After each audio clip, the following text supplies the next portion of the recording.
à tous, je suis Noémie, bienvenue sur Horizon Universe. J'avais déjà vaguement parlé de ce sujet dans ma vidéo sur la représentation de la femme en SF, et il était évident que je reviendrais dessus à un moment ou à un autre. On a parlé sexisme dans le genre, lançons-nous maintenant dans l'homophobie, le racisme, la xénophobie entre autres, en nous interrogeant sur le potentiel de la SF en termes d'avancée sociale. En gros, est-ce que la SF c'est pour les gauchistes, libéraux, communistes, progressistes, ou est-ce que quand même on a le droit d'être un peu raciste et sexiste parce que quand même on n'a plus rien le droit de dire « monde de merde, bravo, hein, bravo la jeunesse ». Ok, définition.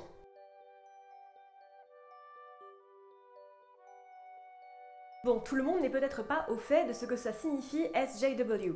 Abréviation de Social Justice Warrior, il s'agit d'une insulte particulièrement adorée de la génération Internet et qui signifie littéralement guerrier de la justice sociale, pour plus ou moins insulter toute personne plus ouverte sur les questions sexuelles ou raciales. En gros, tout progressisme et forme de libéralisme est une tare. Je répète, on n'a même plus le droit de dire aux femmes d'aller à la cuisine. Vous comprenez bien, c'est un scandale. Je rigole, bien sûr. En gros, cette insulte est souvent utilisée afin de dénoncer le fait que la personne défendant ces causes recherche plus la popularité que la réelle défense de la dite cause. Ayant moi-même été fièrement porteuse de la cause SJW par les trolls d'Instagram à plusieurs reprises avec mes critiques, il était donc temps que je me plonge dans ce cliché étonnamment assez répandu que la SF est devenue SJW, et donc progressiste, on n'a plus le droit de rien dire, tout ça, vous comprenez, je pense que cette blague a été faite beaucoup trop de fois. Je veux dire, mais maintenant dans Star Wars, il y a des blacks et des latinos. Où va le monde?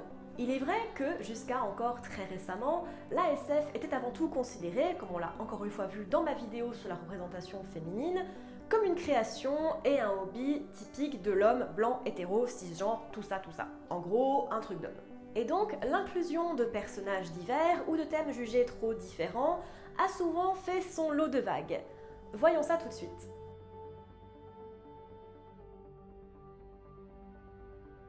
Si je vous dis Star Trek, vous pensez à quoi? Chauve, beau gosse, effets spéciaux douteux? Saviez-vous que Star Trek, la série originale, a été un véritable bouleversement à la télévision à son époque? Prenez le casting de la série. On a un alien en la personne de Spock, au départ rejeté par son apparence trop proche d'un diable, Hikaru Solo, personnage d'origine asiatique en pleine guerre du Vietnam, et Pavel Tchekhov, personnage d'origine russe en pleine guerre froide, sans oublier Uhura, un personnage noir qui aura même droit à son histoire d'amour avec le capitaine Kirk. La série offre à Uhura un rôle des plus symboliques. Femme de couleur, elle occupe un poste à haute responsabilité et elle offre également le tout premier baiser entre un homme blanc et une femme noire au cinéma. L'épisode, comme vous pouvez l'imaginer, a créé un véritable tollé à l'époque. Si Star Trek a été un des pionniers à la télévision en termes de représentation ethnique et raciale, il n'a pas été le dernier, loin de là, et la littérature et le cinéma a eu également son lot de personnages non blancs ou LGBT. Bien sûr, on peut penser à Iain M. Banks et ses multiples personnages aliens ou transgenres, à Matrix et à son mentor noir, en pensant par Ben Whishaw dans Cloud Atlas et Rosalie dans The Long Way to a Small Angry Planet. La SF a eu son lot de diversité. Peut-on toutefois ranger diversité dans SJW? Est-ce que c'est SJW et donc mauvais de promouvoir la diversité ethnique, culturelle et sexuelle dans les médias et la culture plus ou moins de masse? Pour ça, il s'agirait de revenir sur ce qu'est la science-fiction en son cœur. La science-fiction est un genre littéraire et cinématographique qui a pour but de décrire le futur de la civilisation humaine ou non, en extrapolant sur les avancées non seulement technologiques et scientifiques, mais aussi, et oui, sociales. Et ça, on l'oublie malheureusement trop souvent. Mine de rien, avoir des personnages ethniquement et sexuellement divers, en partant d'une société occidentale classiquement blanche et hétérosexuelle, c'est une avancée. On peut aussi noter que de plus en plus d'auteurs non occidentaux ou de couleur font les grands noms de la SF. De l'auteur chinois Cixin Liu avec sa sublime trilogie, à l'autrice noire Nora K. Jemisin, en passant par l'activisme LGBT de Samuel R. Delany, la science-fiction, que ce soit du côté de ses personnages, de ses histoires ou de ses créateurs, se fait de plus en plus diverse. Mais pourquoi ça dérange finalement ?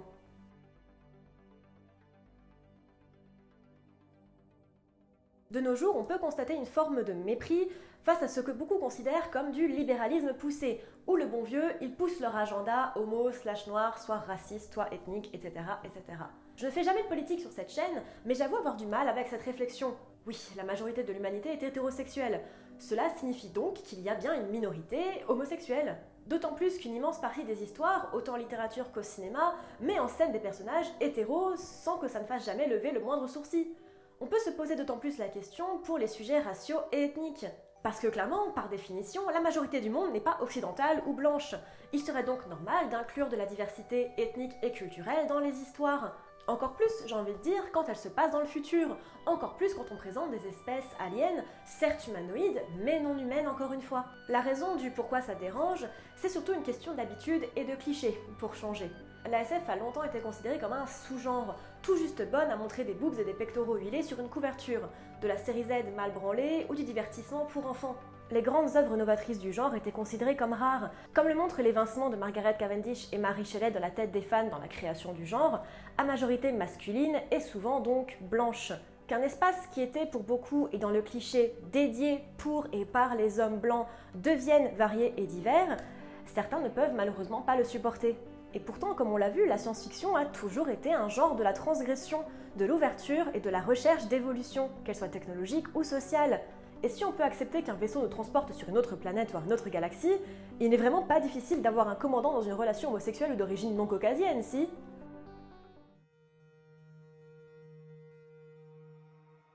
La SF a toujours été en avance sur son temps, c'est plus ou moins ce qui définit le genre. Voir aujourd'hui des personnes oser attaquer l'actrice Kelly Marie Tran en laissant des messages extrêmement racistes sur ses réseaux sociaux, ou que certains ne peuvent pas lire un livre si le personnage n'a pas la même couleur de peau qu'eux, voire même tape un véritable scandale à la seule mention d'un personnage gay ou transgenre... Désolée, je vois pas l'intérêt, je trouve ça franchement triste. Promouvoir une certaine diversité ethnique, culturelle ou sexuelle dans les médias, de masse ou de niche, n'a jamais et ne fera jamais de mal à personne. Au contraire.